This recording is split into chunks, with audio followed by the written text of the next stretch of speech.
기업 분석 97번째 리스 세 번째 이야기를 말씀드리도록 하겠습니다.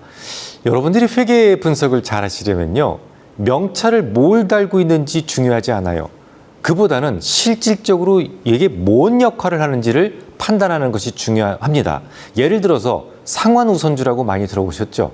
이게 상환우선주, 이 주식이다라는 명찰을 달고 있지만 실질적으로는 채권의 성격을 가지고 있기 때문에 여러분들은 이걸 채권으로 해석을 하셔야 됩니다.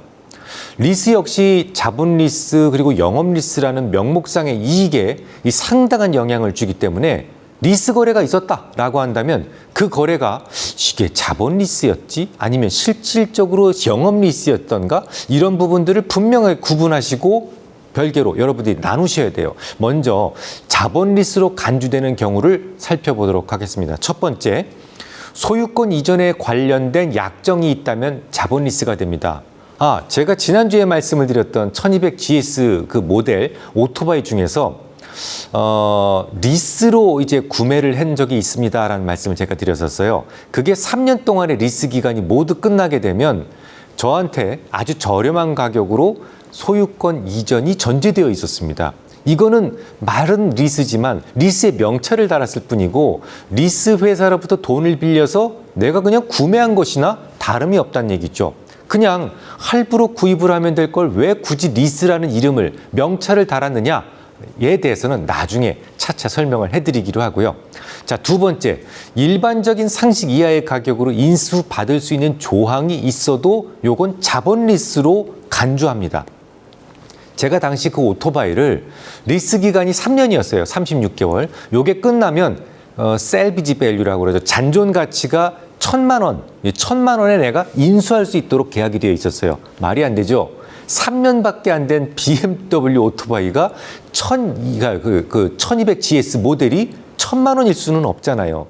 이건 그냥 바로 인수해서 제가 되팔아도 최소 2,000만 원을 받을 수 있는데 제가 1,000만 원에 인수하지 않을 가능성이 제로죠. 전혀 없습니다. 이처럼 잔존 가치라고 하는 것이 시장에서 알려진 일반적인 시중 가격보다 현저하게 낮게 설정되어 있다. 그러면 요게 리스의 형식만 빌렸을 뿐 실제로는 오토바이를 그냥 돈을 빌려서 산 것으로 인정하겠다라는 거예요. 이해하기 쉬우시죠? 자, 세 번째, 리스 기간이 전체 내용 연수의 75% 이상이라도 인수받을 수 있는 그런 조항이 있건 없건 신경 쓰지 말고 인수 조항이 있건 없건 신경 쓰지 말고 요건 무조건 자본 리스다라고 인정을 합니다.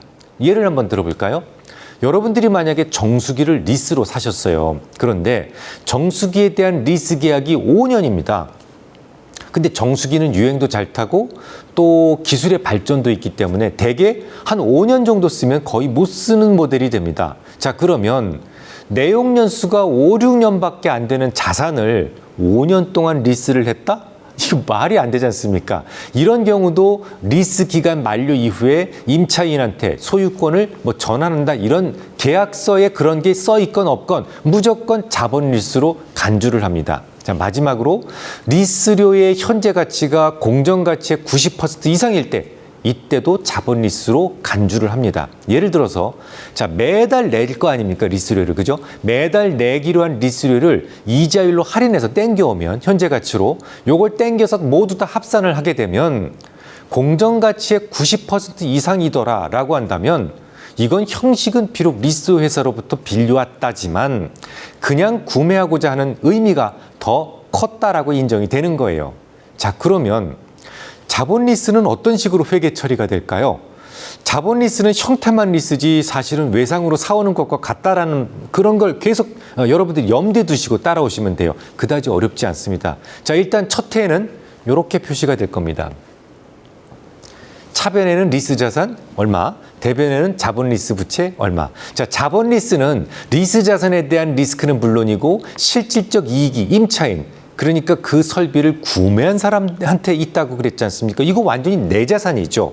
그래서 자산, 리스 자산이다라는 항목으로 재무상태표의 왼쪽 자산 증가 해서 왼쪽에 그려지게 되는 겁니다.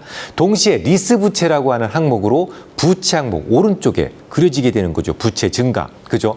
자본 리스로 뭔가를 구매했다면 그냥 할부로 샀다고 보자는 거예요. 자, 그러면 요게 연말에는 어떤 식으로 회계 처리가 될까요? 이거 내 자산이잖아요. 내 자산이니까 분명히 감가상각이 필요합니다. 그래서 차변에는 뭐 감가상각, 그리고 뭐 이런 것들이 쭉 들어가고 대변에는 누적상각 뭐 이런 식으로 또 그 현금이 얼마 나갔으니까 현금 이런 식으로 표시가 됩니다. 그러니까 자본 리스로 구매했다면 결국 나의 자산이잖아요. 내 거잖아요. 그러니까 감가상각을 반드시 해야 된다는 얘기죠. 감가상각은 기업회계에서 매우 중요한 비용에 속하고 그 가장 위에 감가상각 비용을 그려놓는 거죠. 그 다음에 그 바로 오른쪽에는 누적상각액을 넣고요. 지난주에 원리금의 납부는 어떻게 한다고? 원금과 이자 부분을 나누어서 기장한다라고 말씀을 드렸는데 자본리스 부채 항목에도 마찬가지입니다. 왼쪽에 그려놓고요. 그 아래 이자 비용을 따로 이자와 원금을 분리해서 기장을 하게 되는 거죠.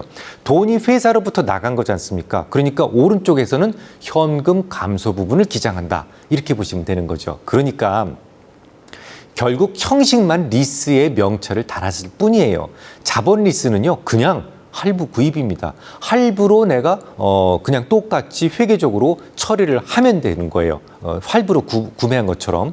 다만 리스 회사가 명목상의 소유주다라는 점이 일반적인 할부 구매와는 다르죠. 일반적으로 할부로 구매했으면 내 거지만 완전히 명목상으로는 리스 회사의 자산이 된다라는 거예요. 그래서 그걸 구분하기 위해서 따로 리스 자산이라고 표시를 해주는 겁니다.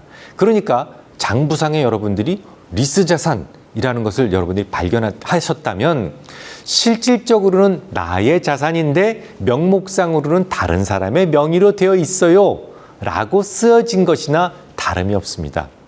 제가 만약에 오토바이를 자본 리스가 아닌 영업 리스로 만약에 구매했다면 이건 내 소유가 아니에요.